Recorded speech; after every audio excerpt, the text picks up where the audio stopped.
Hey everybody, welcome back to the channel. Today we're going to be reviewing the brand new Remette Knives rt-woodpecker. I've been highly impressed with Remette and their progression in the last, it's been year and a half or so that they've come on strong in the knife community.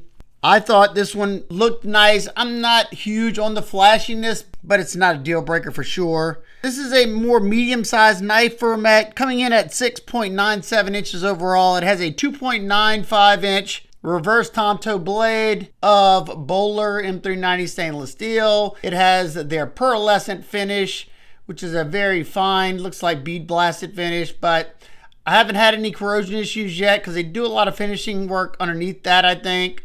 Then you have this huge step milled section right here, blade hole. You have some jimping there. I'd call it moderate traction. It gives you some grip. You have a nice little top swedge that comes down to thin out that tip some, which should be great for doing those fine precision cuts. This is going to be a very versatile blade because you have that low tip, so your belly is going to be very gradual. So in-hand cuts are going to be good. You're not going to slide out. And then something I like seeing is the edge of the blade sits below the handle. So whenever you go to cut on a flat cutting surface, you're going to be able to get the entire edge onto the flat cutting surface before it bottoms out with the handle in this pinch grip. So if you're doing like, a rocking motion cut or something like that, or just a push down cut, you're going to be able to use that entire edge, making it that much more versatile. I'm going to show you what I'm talking about, that edge sitting below the scales. Say this is your flat cutting surface, you come down, you can get that entire edge like that onto the surface to do, say, like this, and you don't have to worry about bottoming out like some knives would. This is probably about as versatile as you're going to get. Your M390 is hardened from 60 to 61 HRC, and I've had really good experiences with the numerous Remette knives that I've tested on the channel so far. Your sharpening choil is okay. Your plunge grind gets thicker about right there. So you're going to have all that sharpening light before you have to worry about it thickening up in this section. This one has 0.125 inch blade stock thickness with a mid-height flat grind that they managed to get down to around 14 thousandths behind the edge. I think it's time we see what this one can do.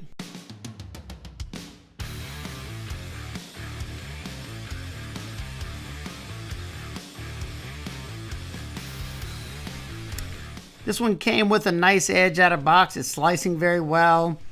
And I'm interested to see the versatility, how well it performs. I've noticed after testing several of these Remettes with their pearlescent finish that a lot of times it aids in the slicing, in less friction, I've noticed. So that's another reason why I'm pretty sure they do a good bit of finishing work underneath before they do any kind of blasting to it.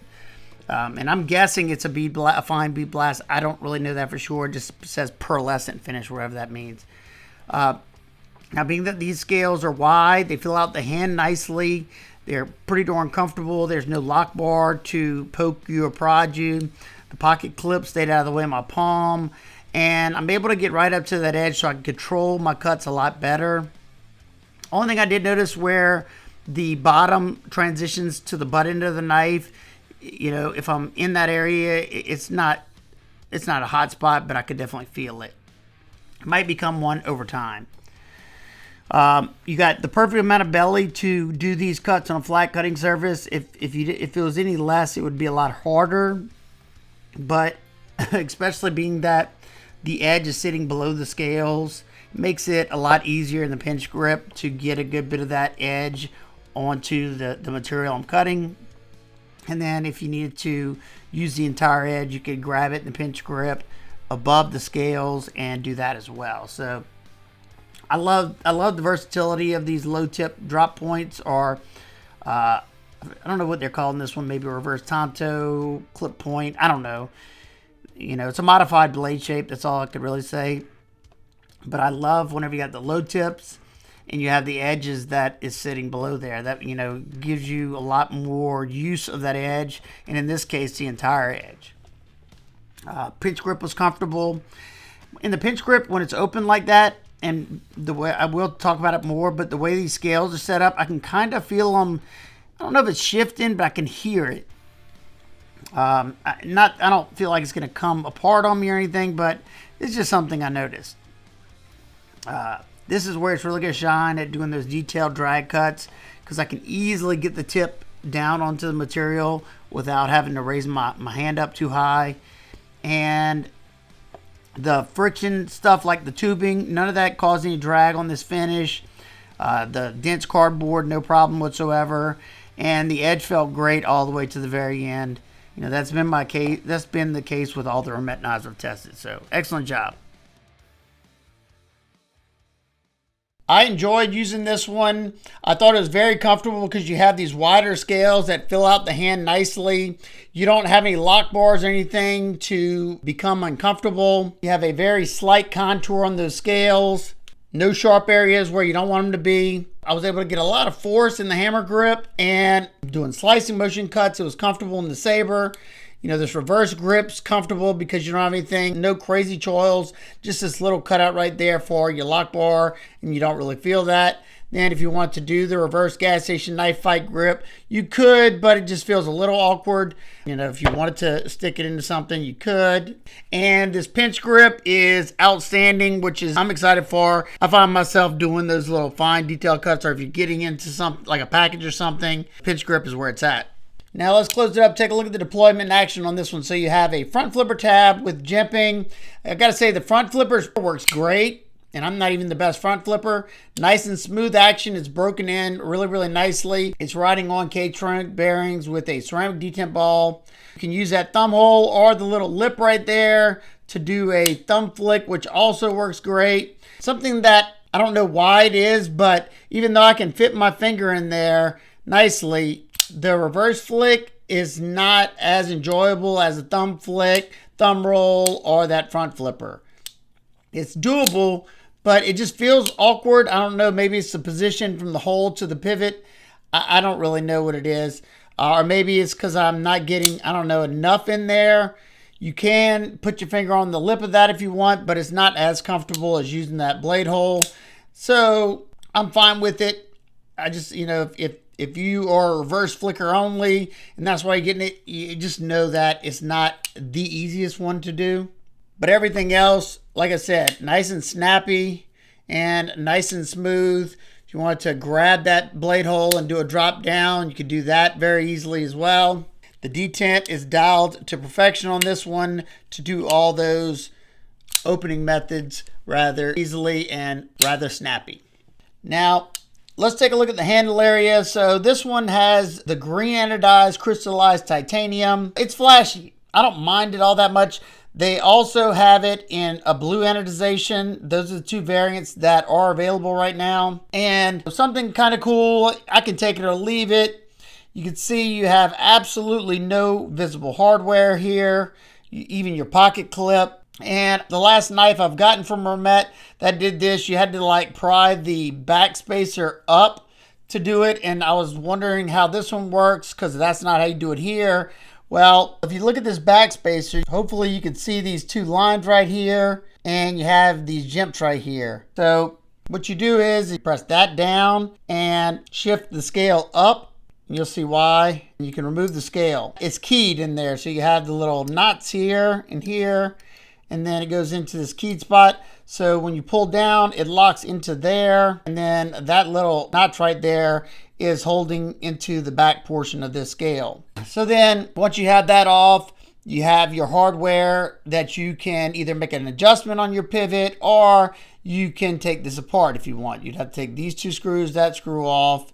These two are just to help with the fitment there. They're not screwing down to anything, just into the scale right here. So I'm not 100% on this, but I'm pretty sure I'm right here. This top piece right here is titanium, I'm thinking, because, you know, it's not attracting. The only thing that's attracting is the locking liner, which is stainless steel, and it's attracting on those screws. So your screws and this bottom liner tie, because if you look this way, you can see this is a little bit darker of a gray. That's usually how you can tell when they're blasted with the same media. One's gonna be darker than the other usually.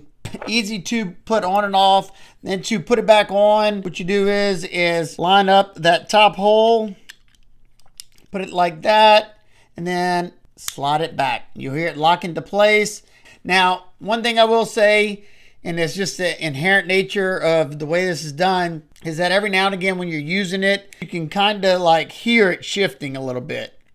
Nothing crazy or anything, but definitely a neat way to do things. Do I need it? No, but I'm glad they're trying to think outside of the box here. Hopefully you can see you have all kinds of different facets on these scales that really make this crystallized tie dance in the light really, really well. And it definitely feels good in hand. There's no sharp areas. This is probably the most sharper spot right here, but it's not sharp per se. You have an integrated lanyard loop into that backspacer, and even your backspacer, you can see hopefully there's chamfers going there, making this almost like a little diamond right there. And then over on this side as well. Love to hear y'all thoughts on the hidden hardware. Is that something you like? Is that something you don't like? Or are you kind of like me? It doesn't bother me either way. As long as I can easily maintain the knife, which this one is very easy. I don't need any kind of tool or anything to take this off. I can literally just slide that off and then act like it's a normal knife. But I'd love to hear y'all thoughts in the comments. So being that you have these thick slabs of tie, you have the tie backspacer, tie pocket clip, thick slab here,